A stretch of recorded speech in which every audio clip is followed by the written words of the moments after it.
অনুভৱটো খুব ভাল লাগিছে।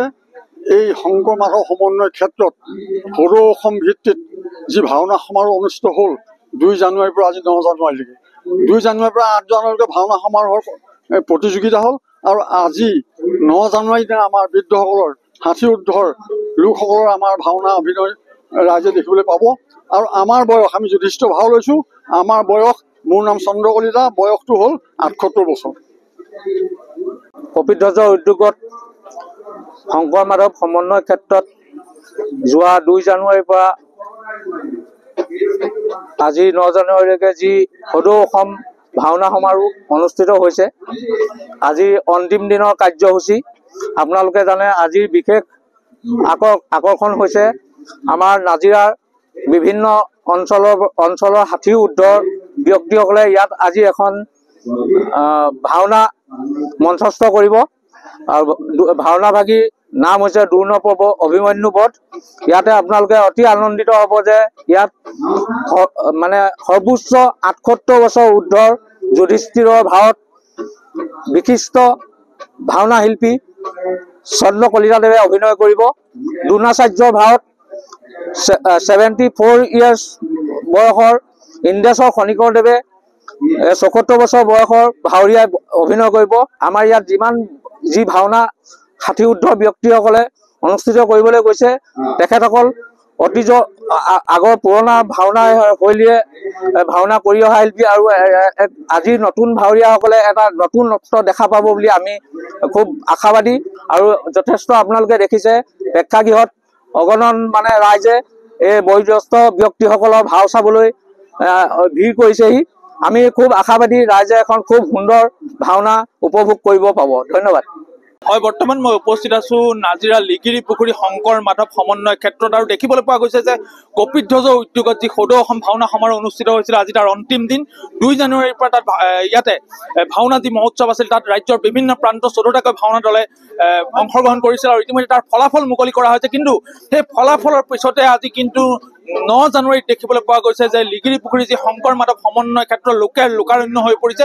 তাৰ এটা বিশেষ কাৰণ আছে। বিশেষ কাৰণ এইটো যে আজি যিখন ভাওনা মঞ্চস্থ কৰা হ'ব, যিখন ভাওনা ইয়াত হ'ব, সেইখনত প্ৰায় 70 ঊৰ্ধৰ ব্যক্তিসকলে তাত অভিনয় কৰিছে, তাত 60 ঊৰ্ধৰ ব্যক্তিসকলে অভিনয় কৰিছে। আৰু প্ৰবীণ যি শিল্পীসকল, ভাওনা শিল্পী, তেওঁলোকে তাত অভিনয় কৰিছে। আৰু তেওঁলোকক চাবলৈ আজি লোকাৰণ্য হৈ পৰা দেখিবলৈ পোৱা গৈছে। মই বৰ্তমান চোঁঘৰত আছো। চোঁঘৰৰ পৰিৱেশ দেখুৱাইছে মোৰ সতীৰ্থ সাংবাদিক গোটুৱে দেখুৱাইছে যে ইয়াত তেওঁলোকে ইতিমধ্যে সাজপাৰ কৰি আছে, ৰূপসজ্জাত ব্যস্ত হৈ পৰিছে। ইয়াত দেখিবলৈ পোৱা গৈছে 78 বছৰ বয়সৰ ব্যক্তিয়েও ইয়াত অভিনয় কৰিছে। মোৰ লগত যুধিষ্ঠিৰ আছে, মই যুধিষ্ঠিৰৰ ওচৰলৈ গৈছো। আটাইতকৈ প্ৰবীণ এই ভাওনাখনৰ, আজি যিখন ভাওনা হ'ব, এই ভাওনাখন আটাইতকৈ প্ৰবীণ শিল্পী হিচাপে আপোনাক আমি জানিব পাৰিছো। কি ভাৱত অভিনয় কৰিছে আৰু অনুভৱ কেনেকুৱা? অনুভৱ খুব সুন্দৰ। আমি এই নাম ভাগত যুধিষ্ঠিৰ অভিনয় কৰিবলৈ লৈছোঁ। আৰু লগতে মোৰ বন্ধু ইন্দ্ৰেশ্বৰ খনিকৰদেৱে দ্ৰোণাচাৰ্য লৈছে। তেখেতৰ বয়স 74 বছৰ, আমাৰ 78 বছৰ। গতিকে আমি গোটেই বয়সস্থ মানুহখিনি ইয়াত যি ভাওনা কৰিবলৈ আমি আগবাঢ়িছোঁ। আমাৰ খুব সুন্দৰ লাগিছে, ভাল লাগিছে, আনন্দ লাগিছে। আমি খুব আনন্দ অনুভৱ কৰিছোঁ।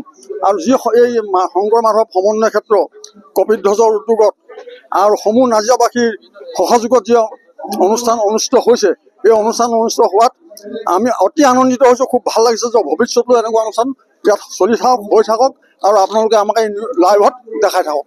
হয়, নিশ্চিতভাৱে দেখিবলৈ পোৱা গৈছে ইয়াত প্ৰায়সকল ব্যক্তি ইতিমধ্যে যিসকলে চৰকাৰী চাকৰি কৰিছিলে, চৰকাৰী চাকৰিৰ পৰা তেওঁলোকে অৱসৰ গ্ৰহণ কৰাৰো আজি 5ৰ পৰা 10 বছৰ অতিক্ৰম কৰিছে। প্ৰায় 16 বছৰ বুলি কৈছে। যুধিষ্ঠিৰৰ বয়স 16 বছৰ অতিক্ৰম কৰিছে তেওঁলোকে চৰকাৰী চাকৰিৰ পৰা অৱসৰ গ্ৰহণ কৰা। আৰু শিল্পী আছে, মই তেওঁলোকৰ কাষলৈ যাম। অকণমান যদি আপোনালোকে মোক চাই দিব, কি ক'ব এই মুহূৰ্তত, কি চৰিত্ৰত অভিনয় কৰিছে আৰু কেনেকুৱা অনুভৱ?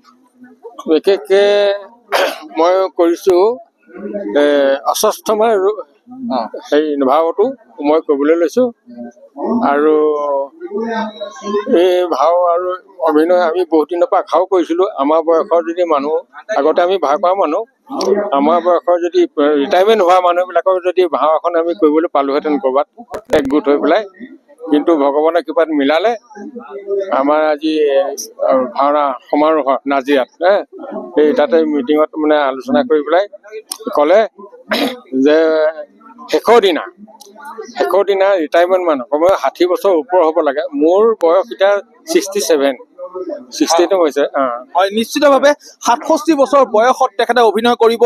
78 বছৰীয়া অভিনেতা আছে। মই কেমেৰা পাৰ্চনক দেখাবলৈ অনুৰোধ জনাইছো যে আৰু এজন শিল্পী যিজনৰ বয়স কিন্তু এতিয়া 74 বছৰ, তেখেতে ইতিমধ্যে ৰূপসজ্জাত ব্যস্ত হৈ পৰিছে আৰু আজি ভাওনাত তেখেতেও অভিনয় কৰিব। এটা কিন্তু সহজ কথা নহয়, যিহেতু 70 ঊৰ্ধৰ 60 ঊৰ্ধৰ ব্যক্তিসকলে অভিনয় কৰিছে।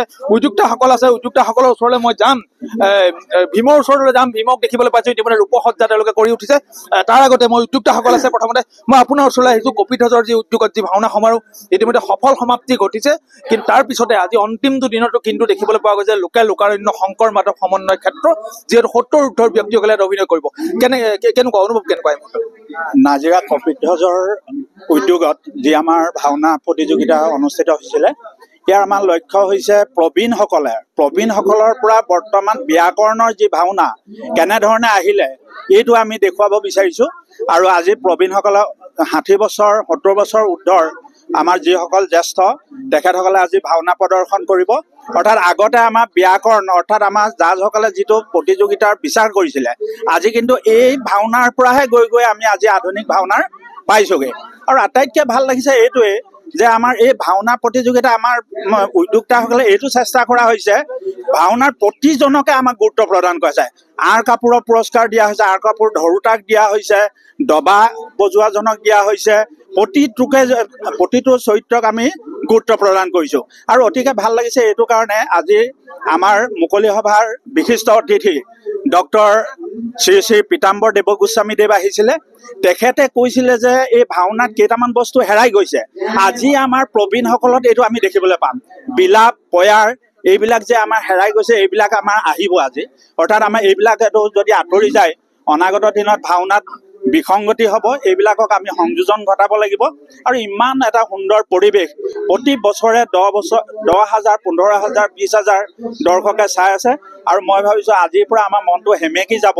ইমান সুন্দৰ এটা পৰিৱেশ আমি পাইছিলোঁ। আৰু আটাইতকৈ ভাল লাগিছে আমাৰ সমন্বয় হৈছিলে, শংকৰ মাধৱ সমন্বয় ক্ষেত্ৰত আমাৰ মুছলিমসকলেও সম্প্ৰদায়ৰ মানুহসকলেও আমাৰ ইয়াত ওতঃপ্ৰোতভাৱে জড়িত হৈছিলে। আমিতো আছোৱেই। আজি সঁচাকৈ মনটো বেজাৰ লাগি গৈছেগে। অনাগত দিনত আৰু সুন্দৰ হওক, আমি তাৰ কামনা কৰিছোঁ। নিশ্চিতভাৱে আজিৰ পৰা নিজম পৰিব শংকৰ মাধৱ সমন্বয় ক্ষেত্ৰ। মই ভীমৰ কাষলৈ যাম, দেখিবলৈ পোৱা গৈছে ইতিমধ্যে ৰূপসজ্জাৰ কামত ব্যস্ত হৈ পৰিছে। কি ক'ব এই মুহূৰ্তত কেনেকুৱা লাগিছে, যিহেতু 60 ঊৰ্ধ 70 ঊৰ্ধৰ ব্যক্তিসকলে অভিনয় কৰিছে আৰু খন্তেক সময়ৰ পিছত আপোনালোকে অভিনয় কৰিব, এই মুহূৰ্তত অনুভৱ কেনেকুৱা? এতিয়া আমাৰ বহুত আনন্দ লাগিছে। আমি বৈকুণ্ঠপুৰী তেনেকুৱা মহান জেগাত আমাৰ ভাগ্য মিলিছে বচন গাবলৈ। আমি প্ৰায় 15 বছৰমান গোৱা নাই। মোৰ এতিয়া 68 বছৰ বয়স হ'ল। মই ভীমৰ বচন লৈছোঁ। তাকে প্ৰভুৰ কৃপাত যি ধৰণে ভাল ধৰণে কৰিব পাৰোঁ, তাকে মালিকৰ আৰু ভকতৰ আশীৰ্বাদ লাগে। সেয়াই আমাৰ মানে বয়সৰ কোনো এতিয়া ঠিকনা নাই, কেতিয়া কি হৈ যায়। সেইকাৰণে প্ৰভুৰ কৃপা আৰু ভকতৰ কৃপা যদি যে সকলোৱে কৰ্মটো কৰিব পাৰে ৰাইজৰ আগত, সেইটোৱে কামনা কৰিলোঁ। হয়, নিশ্চিতভাৱে 68 বছৰীয়া ভীম NKTV দৰ্শকসকলে দেখিবলৈ পাইছে।